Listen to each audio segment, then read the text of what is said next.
Hi everyone, this is Real Talk on Racism. I'm Russ Terry, your host for today's episode. We're here with Nathalie Edmond, owner and director at Mindful and Multicultural Counseling. Nathalie, so great to meet you in person and have you here. Same. All right, so all over your website and your organization's website is the word anti-racism, which I love. I love your mission. You're right up our alley here at the show. So what inspired you to be on this path? Probably my first conscious memory is probably starting preschool at the age of 4. I would say that's probably my first understanding of being a racial being. And then I would say from there I've kind of gone in and out of centering race in my life. And then I purposely became a psychologist because I wanted to work with people of color and understanding that they experienced racism and microaggressions, even though I didn't use the language of microaggressions back then. And then when I had kids, I have 2 Black biracial kids, and I remember being pregnant and thinking, oh my gosh, what world am I bringing them into, and how do I get my friends and circle of influence to care about these things and work to dismantle it? And then part of a Unitarian church that in 2015, 2016 really started to examine white supremacy culture and anti-racism, and that got me to read books and to go to workshops and reimagine a different kind of world, and I've been committed ever since. Wow, well, so impressive, and you embody doing the work, which is one of the phrases that we talk about a lot on the show, doing the work. Right. The first step in eradicating racism is awareness, and then the next step is education, and hopefully we're educating people here at the show. Yeah. But then the next step is doing the actual work, and you are absolutely doing the work. I have tons of follow-up questions on what you said, but one thing I want to go back to in particular, you said, which is something that I'm trying to do, so I want your advice. You said, how do I get my friends to care about these things? So that's the million-dollar question. Yeah. How have you gotten your friends to care about eradicating racism? Yeah, it's been challenging. It definitely goes through waves. I would say most of the time, I think people don't care, particularly white people don't care. I would say when George Floyd was murdered in 2020, there was definitely a surge of people caring for probably a good year, 18 months.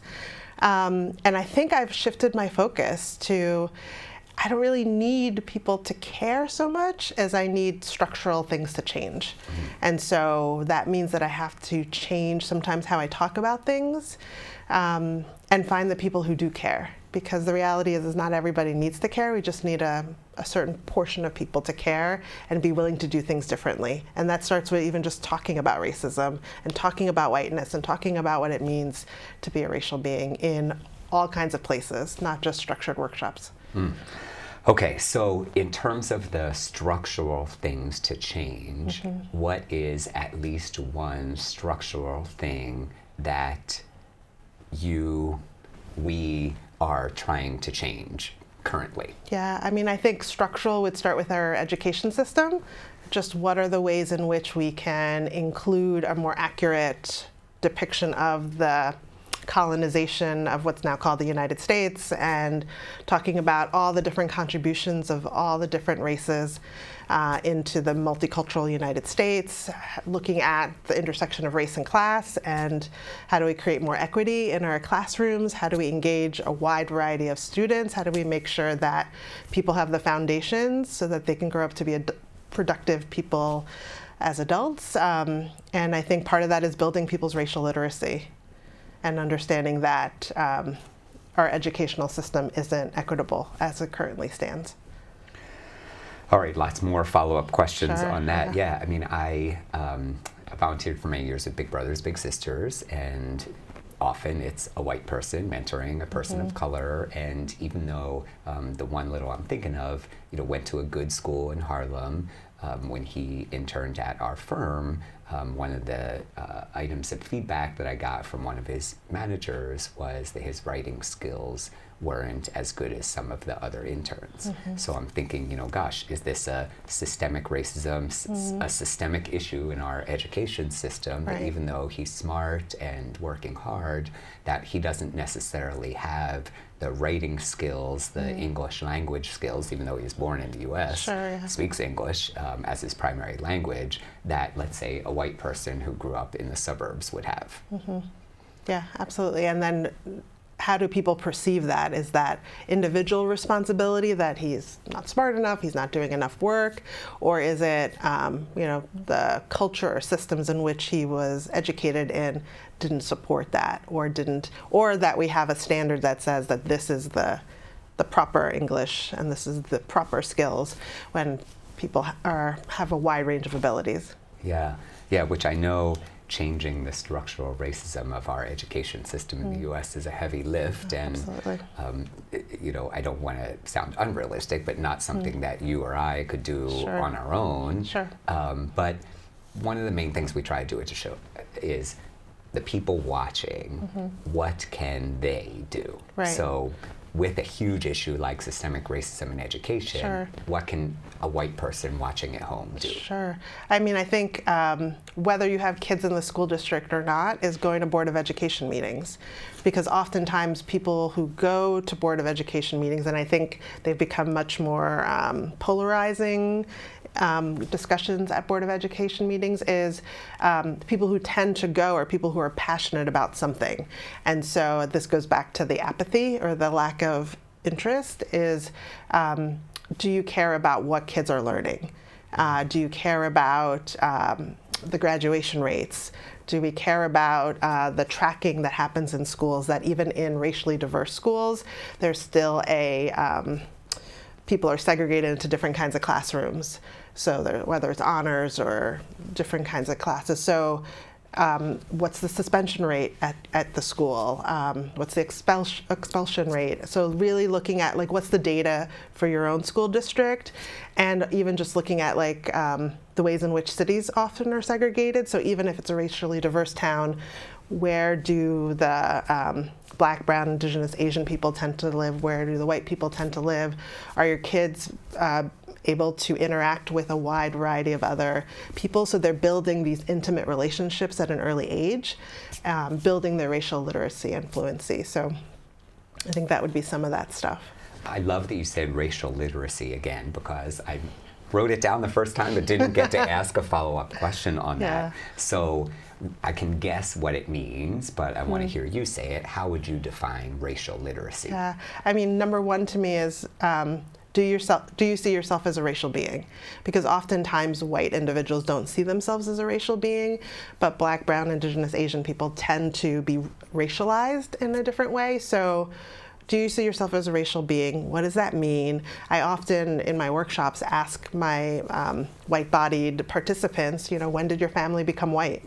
And so to be able to answer that question, how many generations ago was that? And what does it mean to live in a society where whiteness is the standard or the norm? And when whiteness is named, can you be comfortable with that without taking it personally, without getting defensive? And how can we have conversations across different races to talk about what does it mean to be a racial being in the United States in this current time period? And what do we need to make sure that everyone can have access to all of the wonderful things that exist in the world? Yeah, so these questions that you ask are on this amazing assessment that's on your website. You can go to drnatedmond.com. That's drnatedmond.com. We'll put it on the screen. And it took maybe about 5 to 7 minutes. And here I am going in, okay, I host a show called Real Talk on Racism. I'm going to be high, which is the highest in all the different questions. And newsflash, I wasn't, because there were so many different amazing questions that it asked. And it was a great aha for me, and hopefully anybody that watches this and takes the assessment as, gosh, even if you're doing the work, there are still so many other things that you can do in addition to what you're doing. And great, I know I had great ahas, like, oh gosh, I didn't even think of that. So you mentioned your workshops a minute ago. So I love that, not only do you practice as a counselor, psychologist, therapist, etc., but you give workshops to groups of people where I'm guessing you help the white people in the room have hopefully some ahas that, they may have lived a life of privilege up until this point. Their life experience may be different. What would you say are some of the most, at least two of the most powerful examples of what's happened in one of your workshops? Yeah, well, it's interesting you say that because I would say majority of my audience is white individuals, but actually sometimes I do affinity spaces, so spaces where it's just people of color gathering, because the conversations that people of color have about being racial beings changes when there aren't white people in the room. And I think that there's a lot of racial stress and trauma that passes down through generations that is really important for people of color to talk about, which often doesn't happen when white people are present because white people are building their racial literacy and aren't ready to talk about the racial trauma part. So I would say powerful things that happen. So I was running a workshop this morning, and this is a group that I meet with once a month. So we've built a little bit of their racial muscle. I often talk about it as like building a muscle. And we were talking about what is whiteness, right? Like how can we unpack it, and how so many white individuals are confused when they're asked what is whiteness, because it's such a standard, such a norm, that to then begin to describe it, like how does it show up in a room? How do people embody it? What's the energy around it? What does it look like when it's all white people in the room? How does whiteness show up? So getting people to really start to think you can be a good person, and still have internalized all of the white body supremacy, all of the anti-blackness, racism, just simply by breathing and moving around in the world, because it is so pervasive. Gosh, make me want to come to one of your workshops so I can have these ahas. I'm sure it just sounds fantastic. So one in particular I saw, you held a training recently called Embodying Anti-Racism and Anti-Oppression in Group Practices. So why was it important for you to have this event or training in particular? A lot of the organizations that I work with are actually mental health practices that have a number of therapists in it, calling it a group practice, and similar to the group practice that I have in Ewing. And what I want people to know, especially if they own a business, is oftentimes we think about how do I add anti-racism on the side, right? And what I want people to start to do is how do you center anti-racism? So instead of, I think about how a company is structured. You have a finance person, you have an HR person, you have maybe a DEI person.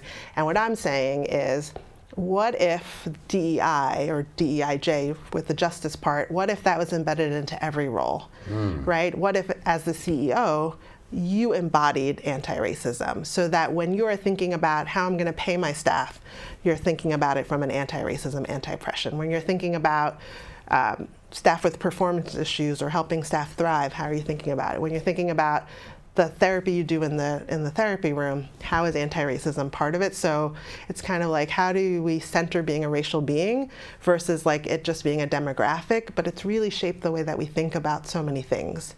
So where we shop, what we watch, what we value, where we put our kids in school, where we vacation, all of that stuff filters in through the perspective of race. And certainly my corporate experience was in HR. I did some diversity work as part of that. I was a diversity champion, if you will, and the things that she just said are so prevalent in the workplace. Right. You know, if we look at performance ratings by race and gender, for instance, how do all the different ethnic groups rate compared to the others? You mentioned salary, you know, where is the average salary for each of the different groups? And in many cases, people of color are lower in general than white people, which is terrible. And certainly I was like, okay, let me roll up my sleeves and figure out how I can try to fix this. Right. But I think it's really smart of you to say, yes, if the CEO has a conscious anti-racism lens, that will certainly help, as opposed to being like an HR or DEI initiative that the CEO just does what he or she is told to do, and that's kind of it. Right. And I will share some good news. I mean, the place that I worked, it wasn't good when I was there. Now they at least have, it's an accounting consulting firm, so they at least have in the partner metrics diversity stats, if you will. So the partners are evaluated based on the ratings of people of color, how many people of color they have, how many leadership positions, promotions, raises, all of those things. So that gives me hope, because I kind of started the journey and then left to go out on my own. But there's a lot to solve, so I like to see at least there are some examples of good news. Yeah, absolutely. And I think that's a great example of how,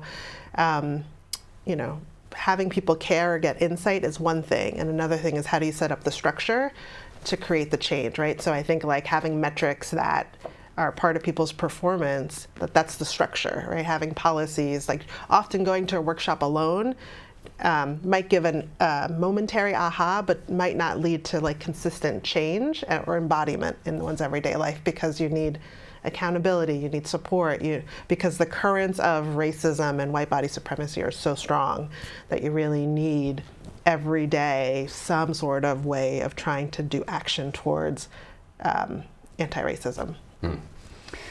All right, I want to go back to something that you said a few minutes ago, racial trauma. So I've even had an incident of that recently where a person of color mentioned trauma to me. So as a white person, obviously, or perhaps not obviously, I can't necessarily empathize with experiencing racial trauma that a person of color has had to experience or endure or go through. So for any white individuals watching today, if they know a person of color who has gone through some kind of racial trauma, how can I or they best support that individual? Yeah, I mean, it's interesting because I guess I would say racial trauma on a continuum. So I think that there are a lot of people of color who experience stress related to being racial beings. And so that stress can just be code switching, right? So I show up in a predominantly white space, and as a Black woman, I automatically shift into a mode that will be comfortable for the white gaze, right? And I do it so fluently that I might not even think about the energy it probably takes for me to shift into a different zone. And I've been conditioned to do that since I was a kid. I wouldn't consider that trauma, and yet I think it's on the continuum, because I don't think white people are often adapting themselves in predominantly white spaces for that reason. They might be doing it for other reasons. And so usually when we think of racial trauma, we think of like overt acts of harm that we see in videos and things like that, which I think are the extremes. But I think there are everyday slights, indignities, microaggressions that kind of reinforce that there is a racial hierarchy in the United States that makes white bodies preferred or superior and makes Black and brown bodies inferior or less than, and often feeling socially defeated. So I would say one of the things white-bodied people can do, or any bodies can do, is when people are talking about their experience, let's just believe them. Because oftentimes, we want to say like, oh, maybe you misunderstood, or maybe it wasn't that bad, or sometimes we just say, suck it up. And so how do we begin to affirm people? How do we listen to them? How do we match the intensity of what they're saying that they need?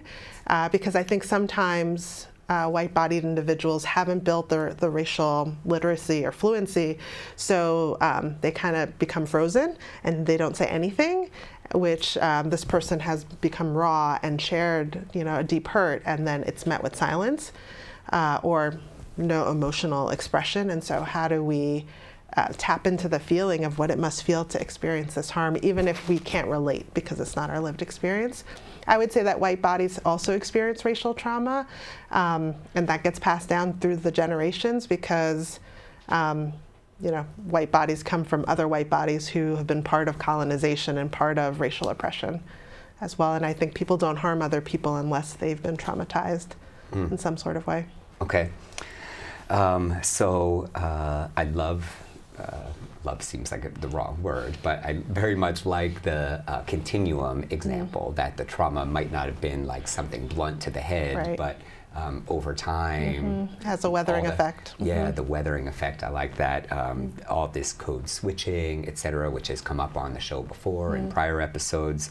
So if somebody does share racial trauma with you, first thing she said to do is, number one, to believe them.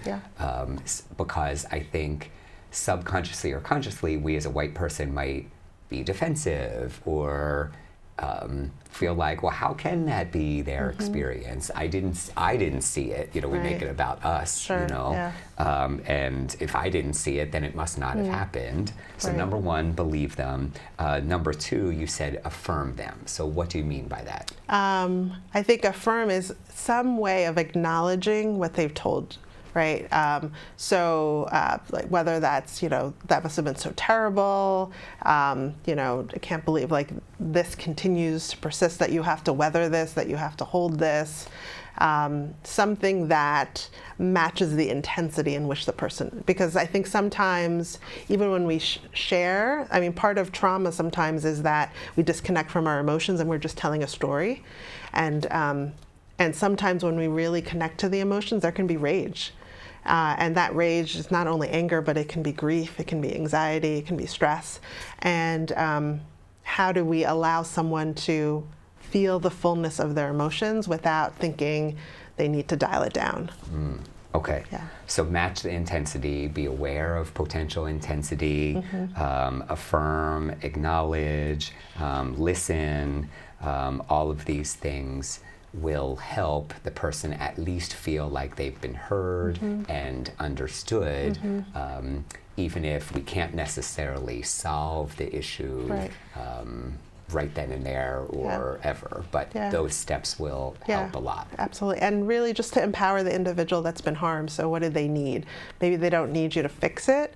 Maybe they just need to be listened to, or they need you to do something. And so asking what they need. Okay, so what do you need, or what would you like me to do? Okay, got it. Absolutely. All right, this is very helpful. Thank you. I'm taking copious notes. Listen to what she's saying. She's a smart cookie. All right, so we have 4 or so minutes left. So in a minute or so, in the private practice that you do, meeting with people one-on-one, what would you say is something common that you hear in terms of racism that somebody experiences or trauma that a person of color experiences? For so many of my clients of color, it shows up in just about everything. So whether it's they're talking about discrimination they experience at work, being passed up for promotions, whether they're teachers and they feel not as much respect. I see it in parenting, the ways in which they're worried about their kids, they're talking about the way that their kids are profiled in some sort of way. We talk about colorism and the way that lighter skinned individuals tend to be valued more than darker skinned individuals, even in communities of color. We talk about body size and shape and beauty standards and the difficulty Black women have in dating, particularly in these apps. So it really, when you start to unpack race, it's everywhere. My gosh, that sounds, if I was in that position, I'd need therapy every couple of days, seemingly. Gosh. All right, so somebody watching today, in addition to all the educating that you told us about racial literacy, and if you experience somebody who had a racial trauma, what to do, what else can our viewers do, especially our white viewers, to educate themselves and or do the work? Sure. I think who you're following on social media, are you joining a community in which like I have Anti-Racism Revolution, which is a membership community where I have people who want to be engaged in monthly workshops, weekly discussions virtually about being racial beings and how to dismantle the systems in their circle of influence that are oppressive. I think about the ways in which, how do we, in wherever your circle of influence, if you're in a predominantly white space, to really start to think, how did it become predominantly white? Because it probably wasn't by accident. So what's happening that makes it not inclusive or not accessible to other individuals? And I think it's for white-bodied individuals to really start to think, what am I missing in my life because I am in these predominantly white spaces? And how could my life be enriched by having a wider, more diverse from whiteness experience? Got it. Okay. You mentioned, I'm so glad you did because I probably forgot to mention it, you're an amazing visionary behind something called the Anti-Racism Revolution, which I love that mission. If people watching today are interested in joining you on this revolution, how can they do so? drnatedmond.com. There are a lot of different options to join depending on your budget, how much time you have, and I think it's the way to be accountable while also building community and building the muscle, because I really think we don't need shame to be part of these conversations. It's really about wherever you are, there's work to be done. Oh my gosh, well, you shared so much great wisdom. We have about a minute left. Final thoughts for our audience. I really think that we are living in such a polarizing time that I think we need to be talking about this stuff. If we're planning to not traumatize the next generation, is that we really need to build this racial literacy and multi-race coalitions in order to, what are our collective goals together? Because I really believe that we all want to get free and we all want to be thriving. And so how do we get there is working together. Oh my gosh. Dr. Nat Edmond, thank you so much for sharing all your wisdom, for being here today. Appreciate everything. Very grateful to you and for you for doing the work and educating us. Thank you so much, Russ. You're welcome. And thank you, all of you, for watching. This has been Real Talk on Racism. I'm Russ Terry. For all of us here, thanks for watching, and we'll see you next time.